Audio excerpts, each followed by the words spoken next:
வணக்கம். அட்டக்கத்தி ரஞ்சித் அவர்களே, திரு ஆம்ஸ்ட்ராங் அவர்களுடைய மரணத்துக்கு அஞ்சலி செலுத்துறப்ப உங்களுடைய பேச்சுல கோபம் ஆதங்கம் இல்லாம ஒரு நக்கல் வன்மம் தான் அதிகமா தெரிஞ்சிச்சு. அதை நீங்க உங்களுடைய அரசியலுக்கு பயன்படுத்துறீங்க. சரி, நாளைக்கு அதை வச்சு ஒரு கமர்ஷியல் படம் கூட ஆம்ஸ்ட்ராங் அவர்களுடைய வாழ்க்கை வரலாறு எடுப்பீங்க. அது ஒரு லாப கணக்கு. அதுக்கு வாழ்த்துக்கள், அது பிரச்சனை கிடையாது. ஆனா பேசுறப்ப எம்எல்ஏ வாயி அந்த கட்சியில போய் அடிமையா இருக்குல்ல ஆளுங்க கிடையாது அப்படின்னு சொல்லி சொல்றீங்க. யார் எம்எல்ஏவா அடிமையா இருக்கிறாங்க ரஞ்சித்? அப்படி எம்எல்ஏவா அடிமைன்னு சொல்றது மூலமா அந்த ஓட்டு போட்ட மக்களை கொச்சைப்படுத்துறது இல்லையா? அரசியலமைப்பு கொடுத்திருக்கிற ஒரு அங்கீகாரத்துல ஒருத்தர் எம்எல்ஏ ஆகிற போது அந்த உங்களுடைய பேச்சு அரசியலமைப்பு சட்டத்தை கொச்சைப்படுத்துறதா இல்லையா? புரட்சியாளர் அம்பேத்கரை பத்தி அடிக்கடி பேசுறீங்க. ஆனா அரசியலமைப்பு பத்தி கூட ஒரு புரிதல் இல்லாம இருக்கீங்களே ரஞ்சித். நீங்க பேசுறப்ப சொல்றீங்க இந்த மாதிரி, ஏமா பிரியாராஜன் நீ மேயரா இருக்க காரணம் ரிசர்வேஷன் அப்படின்னு சொல்றீங்க. ஏன் ரஞ்சித், உங்களுக்கு தெரியுமா 1959 முத திமுக சென்னை மாநகராட்சியை கைப்பற்றுச்சுல, அன்னைக்கு துணை மேயரா சிவசங்கரன் அப்படின்ற ஒடுக்கப்பட்ட சமூகத்தை சேர்ந்த ஒருத்தரை தான் பேரறிஞர் அண்ணா நியமிச்சார். அன்னைக்கு உள்ளாட்சி அமைப்புகள்ல ரிசர்வேஷன் கிடையாது ரஞ்சித். அது தெரியுமா உங்களுக்கு?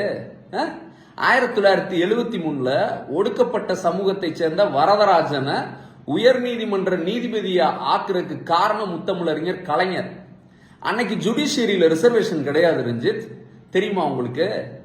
1996 அண்ணன் பருதி இளம்பழுதிய துணை சபாநாயகர் ஆக்குனார் பாருங்க. அன்னைக்கு அதுக்கு ரிசர்வேஷன்லாம் கிடையாது. தெரியுமா ரஞ்சித் உங்களுக்கு? 1997 ஒடுக்கப்பட்ட சமூகத்தை சேர்ந்த திரு KR நாராயணன் அவர்களை இந்தியாவின் குடியரசுத் தலைவராக வரணும்னு முதல்ல முன்மொழிஞ்சது முத்தமிழறிஞர் கலைஞர். அதுக்கு ரிசர்வேஷன்லாம் கிடையாது ரஞ்சித். பிரியாராஜன் அவர்களை ஒரு பெண், ஒடுக்கப்பட்ட சமூகத்திலிருந்து வந்த ஒரு பெண்ணை முதல்ல அது சென்னையின் வரலாற்று சிறப்பு வாய்ந்த மேயர் ஆக்குனது எங்களுடைய கழகத் தலைவர். தெரியுமா? அதாவது உள்ளாட்சி அமைப்புகள்ல, ஜுடிஷியரியில, லெஜிஸ்லேச்சர்ல, எக்ஸிகியூட்டிவ்ல இப்படி எங்கேயுமே ரிசர்வேஷன் இல்லாத இடங்கள்ல அப்படி உயர்வான ஒரு பொறுப்பை அந்த அடைய வச்சது பாத்தீங்கன்னு வச்சுக்கலேன், திராவிட இயக்கத்தோட சாதனை ரஞ்சித். அதாவது ரஞ்சித் நாளைக்கு நம்மளை கேள்வி கேட்பாரு அப்படின்றதுக்காக செய்யல. இது திமுகவோட இயல்பு. திமுக எல்லா மக்களும், எல்லா சமூக மக்களுக்குமான ஒரு இயக்கம், தமிழர்களுக்கான ஒரு இயக்கம். இன்னும் சொல்ல போனா காஷ்மீர்ல பாதிக்கப்பட்டாலும், மணிப்பூர்ல பாதிக்கப்பட்டாலும் அதுக்காக எங்க தலைவர் குரல் கொடுப்பாரு. எங்களுக்கு ஒன்றும் அந்த மாநிலத்துல யாரும் அங்கிருந்து ஓட்டு போட போறது கிடையாது. ஆனா அது எங்களுடைய இயல்பு ரஞ்சித். உங்ககிட்ட நான் கேட்கிறேன், பாஜகவை சேர்ந்த அஞ்சலன்ற ஒரு பெண்ணை ஆம்ஸ்ட்ராங் அவர்கள் கொலை வழக்குல சம்பந்தப்பட்டிருக்குன்னு சொல்றாங்க. அந்த அஞ்சலை எதிர்த்து கேள்வி கேட்க மாட்டீங்க. ஆனா அதே இடத்துல பாத்தீங்கன்னா அக்கா கைல்வெளி செல்வராஜ் எதிர்த்து கேள்வி கேட்கிறீங்களே ரஞ்சித். இது எந்த வகை நியாயம்?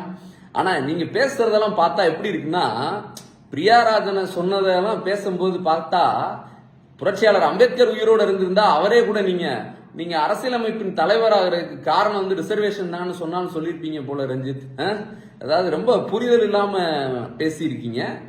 இன்னொரு கேள்வி, ரஜினிகாந்த் அவர்கள் போராடின மக்களை பார்த்து, தூத்துக்குடியில போராடின மக்களை பார்த்து ஆன்டி சோசியல் எலிமெண்ட்ஸ் சொன்னாரு. அன்னைக்கு ரஜினிக்கு முட்டை கொடுத்தீங்களே, அது எப்படி ரஞ்சித்? அது எது அடிமைத்தனத்துல வருமா? அது என்ன காரணம்? ஏன்னா ரஜினி நமக்கு பட வாய்ப்பு கொடுத்திருக்கிறாரு, அதனால அவரை அவருக்கு முட்டு கொடுக்கணும்னு கொடுத்தீங்களே. அந்த மாதிரி எல்லாம் இங்க யாருமே முட்டு கொடுக்கறது இல்லை ரஞ்சித். முதல்ல நீங்க உங்களை பத்தி யோசிங்க, அதுக்கப்புறம் இதை பத்தி பேசலாம்.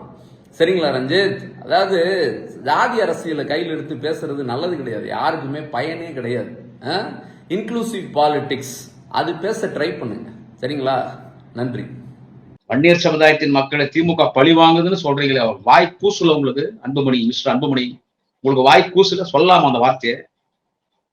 இது ஜெயலலிதா பார்த்து சொல்லணும், எம்ஜிஆர் பார்த்து சொல்லணும், எடப்பாடி பழனிசாமி பார்த்து சொல்லணும். 10.5 கொடுக்குறோம்னு சொல்லி வன்னியர்கள் ஓட்ட வாங்கி வன்னியர்களை ஏமாத்தணும் எடப்பாடி பழனிசாமி பார்த்து சொல்லணும். வன்னியர்களை ஏமாத்திட்டாங்கன்னு சொல்லி அதிமுக பார்த்து சொல்லணும்.